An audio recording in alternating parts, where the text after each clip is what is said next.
रामधारी खंड 1 की एक्सरसाइज 69 और 70, टोटल शब्द 800। डिक्टेशन शुरू होगी 3 सेकंड बाद। स्टार्ट। उपाध्यक्ष महोदय, अगर भारत की आर्थिक व्यवस्था को हम देखें तो यह कहने में कोई त्रुटि नहीं होगी कि कृषि उसका आधार है। किसी भी देश को सामाजिक और आर्थिक स्थिति उस देश की भूमि की उत्पादन शक्ति पर निर्भर रहा करती है। यदि भूमि की उत्पादन शक्ति में कोई कमी हो जाती है तो उस देश की आर्थिक और सामाजिक स्थिति में भी कुछ परिवर्तन आरंभ हो जाता है। कृषि भारत के लिए एक आर्थिक व्यवस्था ही नहीं है, यह एक संस्कृति भी है। जो लोग आंदोलन में विश्वास रखते हैं, इनको पता ही होगा कि जितने भी आंदोलन इस देश में होते हैं वे समाज के नाम से, धर्म के नाम से, जाति के नाम से या राजनीति के नाम से होते हैं। ऐसे आंदोलनों में कोई भी समाज शामिल हो, लेकिन कृषि समाज उसमें शामिल नहीं होता है। उस आंदोलन के साथ कृषि समाज की सहानुभूति भी नहीं होती है। इसलिए यदि सभी बातों को ध्यान में रखकर हम देखें तो इस देश के लिए आवश्यक यह होगा कि हमारी संस्कृति की रक्षा के लिए और जीवन प्रणाली की रक्षा के लिए कृषि पर विशेष ध्यान दिया जाए। कृषि के क्षेत्र में इस वर्ष काफ़ी प्रगति हुई है। यदि आप 1801 से 1901 तक का काल देखें तो आप देखेंगे कि हमारे देश में 31 अकाल पड़े, जिनमें 4 करोड़ लोग मरे। लेकिन आज हमारे खाद्य मंत्रालय ने 100 रुपये मन के भाव पर गेहूं खरीदकर एक भी आदमी को मरने नहीं दिया। इसके लिए हमारा खाद्य मंत्रालय बधाई का पात्र है। एक बात मैं विशेष रूप से इस अवसर पर कहना चाहता हूँ। आजकल हम लोग मानव शक्ति पर ज़्यादा ध्यान ना देकर पूंजी पर ज़्यादा निर्भर रहने की कोशिश करते हैं।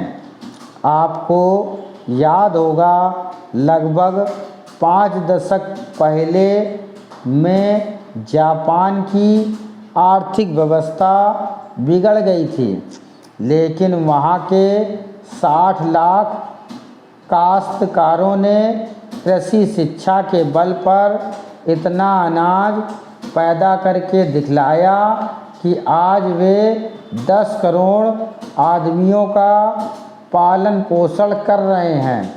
वहाँ पर 30 ऐसे विश्वविद्यालय हैं जिनमें कृषि की शिक्षा दी जाती है, जिनसे 16,000 छात्र प्रति वर्ष शिक्षा प्राप्त करके निकलते हैं।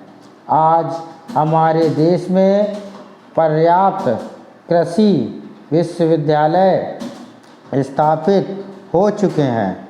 हमारे देश की 120 करोड़ जनसंख्या को दृष्टि में रखते हुए जापान एक बहुत छोटा सा राज्य है। शायद हमारे राजस्थान से कुछ ही बड़ा है।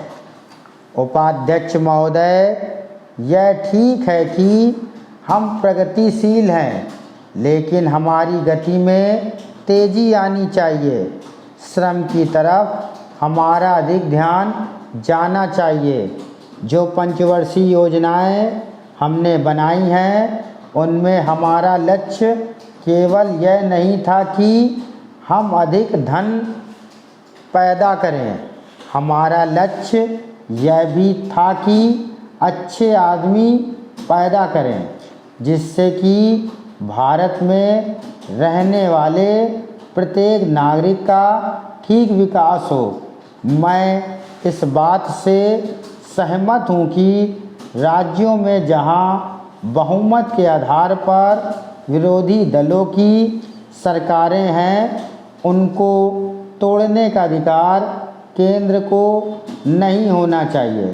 लेकिन फिर भी हमें स्थिति को देखते हुए भेद करना चाहिए। गुजरात की सरकार टूट गई, इसके लिए हमको अफसोस नहीं करना चाहिए।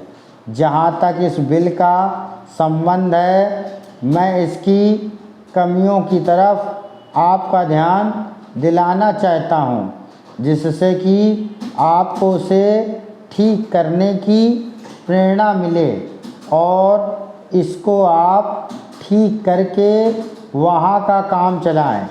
इसका आशय यह भी नहीं है कि जो पार्टी सरकार चलाती है वह सब सही काम करती है, लेकिन फिर भी मैं मानता हूँ कि जो गुजरात की सरकार टूट गई वह अच्छी बात हुई है।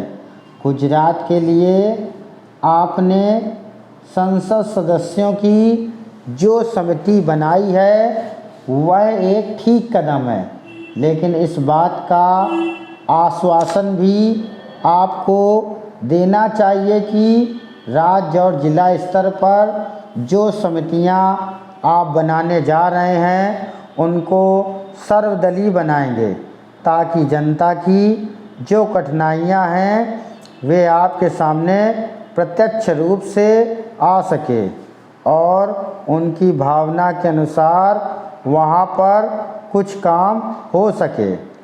अगर ऐसी व्यवस्था नहीं होगी और बाहर के लोगों को आप उन समितियों में रखेंगे जिनको गुजरात की समस्याओं का कुछ भी ज्ञान नहीं है, तो परिणाम यह होगा कि आप गुजरात की समस्याओं को हल नहीं कर सकेंगे।